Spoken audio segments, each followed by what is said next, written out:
Hello నేస్తామ్స్. ఇంతకు ముందు షాట్లో హల్దీ వరకు చూశారు కదా. హల్దీ అయిపోయేసరికి వదిన ప్రతానం తీసుకొని మండపానికి చేరిపోయింది. పెళ్లి మండపం కూడా రెడీ అయిపోయింది. చూసారా, ముహూర్తం టైం కూడా వచ్చేసింది. అన్నయ్య పెళ్లిలో అన్నయ్య వదినే కాకుండా చుట్టూ ఉన్న వాళ్ళమంతా ఎంత బాగా ఎంజాయ్ చేస్తున్నామన్నది ఈ వీడియోలోనే అర్థమవుతుంది. ఇక్కడ ఉన్న వాళ్ళందరిలో ఈ మూమెంట్ కోసం ఎక్కువగా వెయిట్ చేసింది ఎవరు అని అడిగితే మా పిన్ని పేరే చెప్పాలి. అలా చూస్తుండగానే మాంగళ్యధారణ వరకు వచ్చేసాం. మేము ఈ మూమెంట్స్ అన్ని ఎంతలా ఎంజాయ్ చేసామంటే, అదేంటి అన్నయ్య పెళ్ళి అప్పుడే అయిపోయిందా, ఇంకొంచేపు ఉంటే బాగుండిద్ది కదా అనిపించింది. చూసారా, మా వదిన ఇక్కడ అన్నయ్య కాళ్ళకి ఎంత చక్కగా దండం పెట్టుకుంటుందో. And one of the best thing ఏంటంటే, వదిన కూడా మాలో చాలా త్వరగా కలిసిపోయింది. పెళ్ళి అనగానే ఫోటో సెక్షన్ లేకుండా ఎలా ఎండ్ అవుతుంది?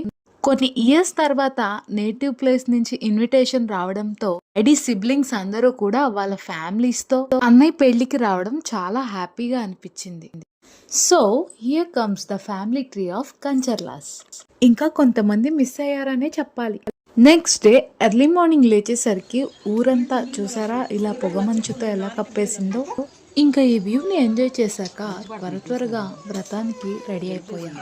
వ్రతం అంతా కూడా చాలా బాగా జరిగింది. వ్రతం అయ్యాక కొన్ని పిక్స్ తీసుకొని ఇంకా భోజనం చేసి విజయవాడకి మా రిటర్న్ జర్నీని అయితే స్టార్ట్ చేసేసాం. ఊర్లో ఉన్న 3 days చాలా సరదాగా గడిచిపోయాయి. అప్పుడే 3 days అయిపోయాయా అనిపించింది.